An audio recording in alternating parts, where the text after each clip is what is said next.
Yo, good day mga guys, and welcome again sa atong Integral Calculus, and we are in chapter 3, and this is your quiz J Ram, and once again maminaw tag pag-ayo and then minimize sa atong mga voices or tabi. So let's proceed dayon sa ato ang first slide, which is the synopsis. So definition: transformation of trigonometric functions, integrating by parts, integration of hyperbolic functions, algebraic substitution, then mga sample problems. So definition: a transformation of trigonometric functions. So to integrate more complicated trigonometric functions such as sine squared theta, cosine squared theta, tan squared theta, and etc. So first, convert the given function into standard simple or multiple angle forms. So muning ato gibuhat pod, di ba, tong last na topic sa chapter 2, which is ato gi-cascade into multiple or half angle na mga trigonometric, which ato lang siya i-substitutan og mga identities. So this can be done by applying various identities, some of which are given at the next slide. So the next slide is the half angle formulae or mga formulas, So di na natin sa isang kay taas ng kayo. So just remember or studian lang ninyo na, And then next slide is the double angle formulae or formulas, and then triple angle formulas. Then next slide is sample problem on multiple angle formulas. So evaluate the following in terms of tangent, which is sine 8x, then cosine 6x. So ang sine 8x, so gikuan lang na siya, gibungkag ang 8x into 2 times 4x. So since sine 2x equals to 2 tan x all over 1 plus tan squared x, so ang 2 diha will be magpabilin lang ng 2, since ang kanang x diha is mahimo na siya og 4x. So ang u bali or x diha sa imong identities, which is ang tan x or x diha sa tangent, so it will be 4x. So ang x is pulihan lang og 4x. So final answer is 2 tangent with an angle of 4x divided by 1 plus tangent squared with an angle of 4x. Then second pangita is cosine 6x. So same sa pinakauna nga sine 8x. So 2 times 3x, then substitute din nimo ang remember that the cosine 2x is equals to 1 minus tangent squared x divided by 1 plus tangent squared x. So halos kapareha lang siya sa permero, pero ang iyang numerator is 1 minus tangent squared x, and then applyan man siya og katong multiple angle formulas, di ba? So ang 3x will be your x for the tangent. So substitute lang, then the final answer is 1 minus tangent squared 3x divided by 1 plus tangent squared 3x. So next slide is integration by parts. So sa integration by parts, kabalo naman ta, di ba, nagamitan og UV minus integration of VDU. So as we proceed, natay duha ka example, which is integration of 4x cosine 2 minus 3x dx, then integration of 3t plus t squared sine 2t dt. So sa first example, we must assume kinsa si u ug si dv. So si u nato is 4x, and then ang dv nato is cosine 2 minus 3x. So si dv, if i-integrate nato si dv, so makakuha ta og negative 1/3 sine 2 minus 3x. So negative sign is gikan na siya sa imuhang gikan, ang kanang negative sign is gikan sa pag-derive anang u, di ba, sa imuhang kanang cosine 2 3x. So ang angle niya is 2 minus 3x. Pag i-derive nimo siya, may mo siya og negative 3. dx. So neutralizing factor will be 1/3. So negative 1/3 sine 2 minus 3x ang iyang v. And then balik ta dito sa 4x or u nato na 4x pag i-derive, no, may mo siya og 4 dx. And then so wala siya ikano, pasagdan lang na siya nga 4 dx ang iyang du. So let's proceed sa iyang process. So ipansak na nato sa atong formula, which is uv minus integration of v du. So ang u nato is 4x, and then ang dv nato, which is negative 1/3 sine 2 minus 3x minus integration of v, which is negative 1/3 sine 2 minus 3x. Then ang du nato, which is 4 dx. So ang 4 nimo times lang nimo sa 1/3 sine sa v nimo, so mo nang negative 4/3. So ipagawas nato na siya, so mo-positive na, di ba, diya sa baba niya. So 4/3 positive na.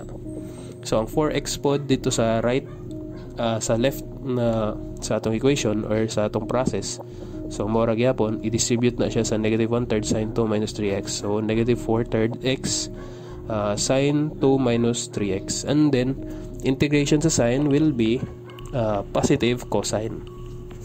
So the final answer is negative 4/3 x sine 2 minus 3x plus 4/9 cosine 2 minus 3x plus c. It's because ang integration sa sine is negative cosine, and then ang iyahang u is na kay negative pod, so manang positive lang gyapon siya, pero 1/3 man, so 4/9 cosine 2 minus 3x plus c. So sa second dayon na example, which is 3t plus t squared sine 2t dt, so let's assume kung kinsa si u is 3t plus t squared, and then dv nimo which is sine 2t dt. So if i-derive nato si 3t plus 2t, we'll get 3 plus 2t dt. And then ang dv nato, pag i-integrate nato, ang sine is natay negative cosine, di ba? So mo nang negative cosine 2t, and then ang iyahang neutralizing factor, which is 1/2, no?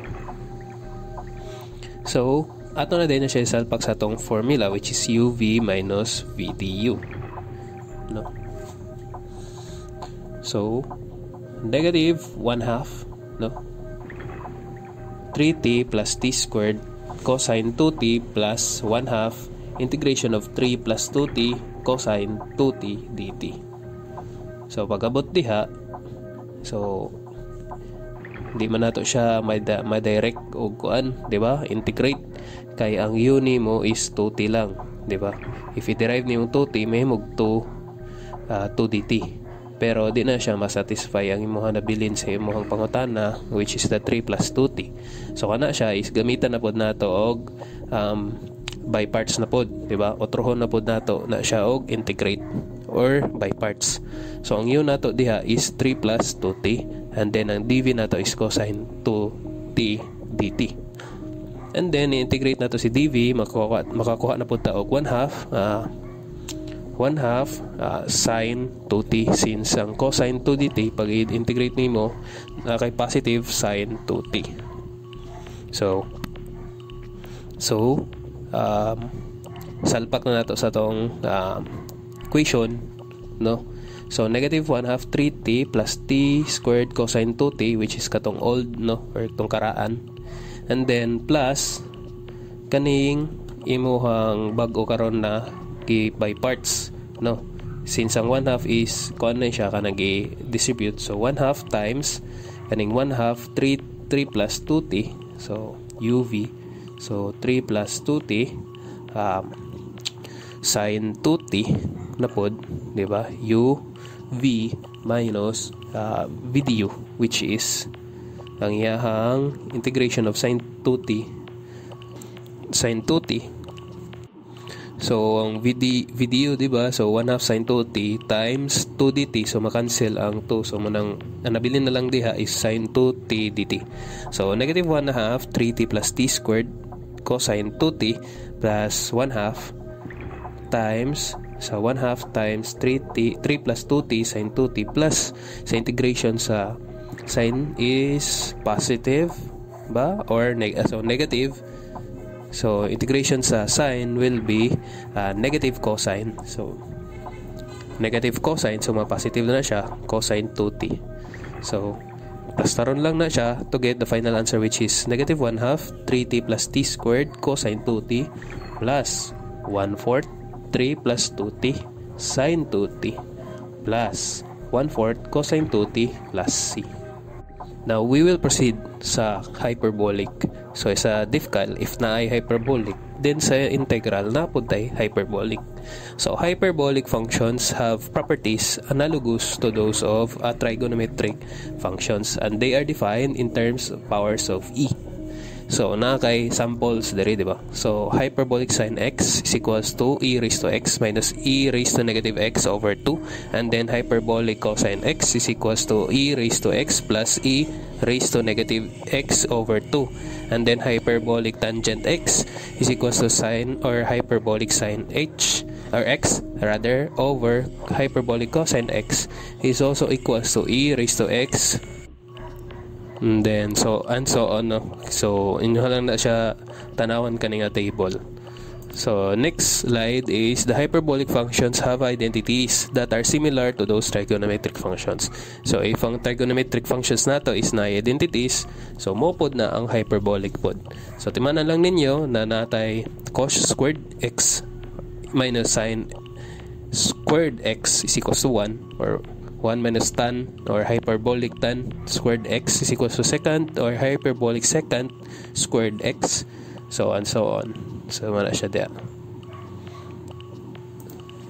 So proceed. So since the hyperbolic functions are expressed in terms of e raised to x and e raised to negative x, we can easily derive rules for their differentiation and integration. So sa differentiation na diri sa left side, and then sa integration is na diri sa right side. So kita mo ninyo, and then nyo na lang na siya i-familiarize or memorize on kay kung di na siya mo naman gini kina-engineering man ta. Alright, so kan lang practice lang yun. So kana siya is for your reference lang na siya no kani na slide. So, let's proceed sa next slide, which is the example sa atong hyperbolic. So, calculate the integral, which is integration of hyperbolic cosine x all over 2 plus 3 hyperbolic sine x dx. So, the solution is we make the substitution as u. Ang u na to no is the 2 plus 3 sine x. It's because if imo na siya i-derive, ang hyperbolic sine is mabalik ka sa cosine or hyperbolic cosine x dx. So, muna na siya diya and then if ang cosine hyperbolic cosine x dx, it will be du over 3 or natay neutralizing factor which is 1/3. So hence the integral is integration of du over 3 over u, no, or magbutang lang kag 1/3 sa gawas, then du over u, and then kana nga formula or kana nga integration na forma is it will be equal to ln u plus c. So 1/3 ln u plus c, then ang u nimo is ibalik nimo si 2 plus 3 hyperbolic sine x, then i plus c na lang dayon nimo. So then second example is, so ang next na to example is evaluate the integration of x sine hyperbolic sine x dx.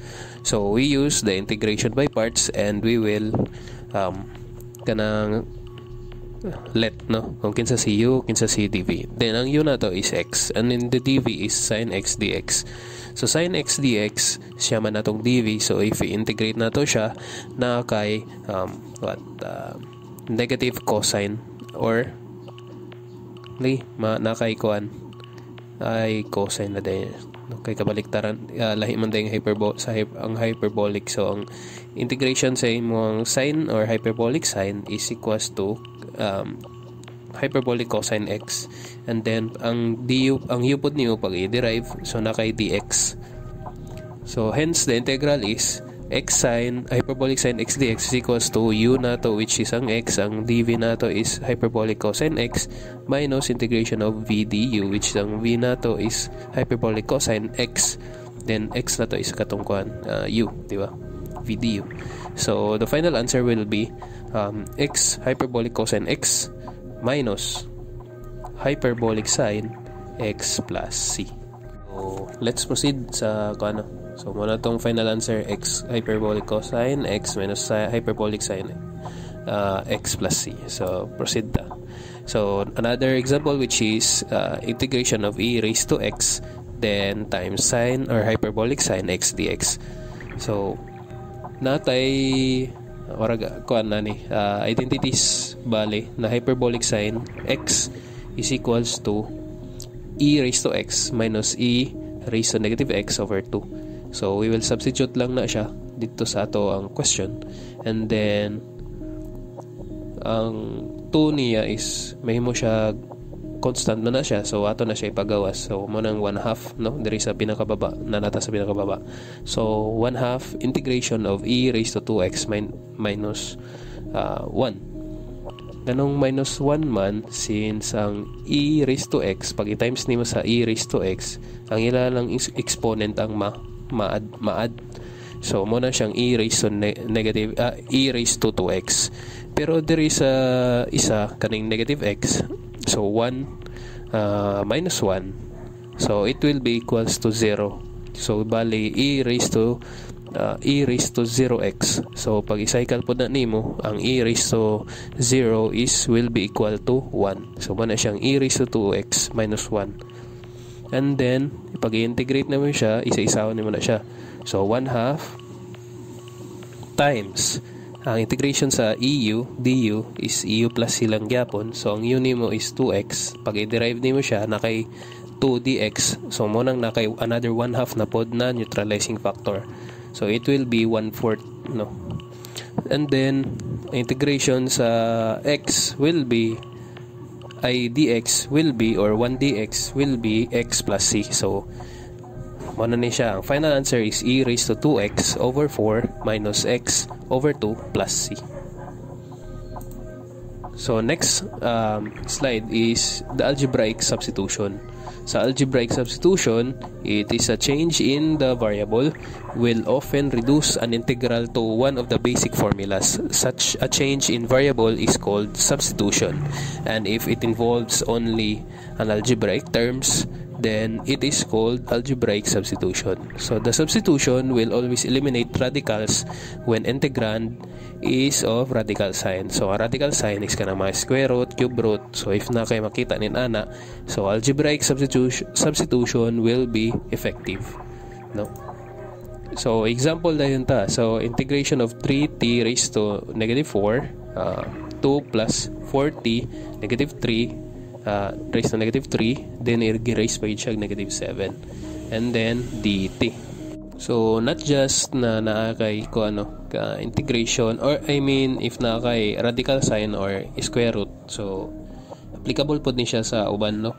So kani siya is mag same ra gyapon substitution method ra man gini siya, and then substitution method, which is mag substitute lang or mag let lang ka kinsa cu, and then i-derive nimo, so dapat ma-satisfy ang remaining parts. So same ra gyapon. So ang giu diri sa kaning example is 2 plus 4t raised to negative 3.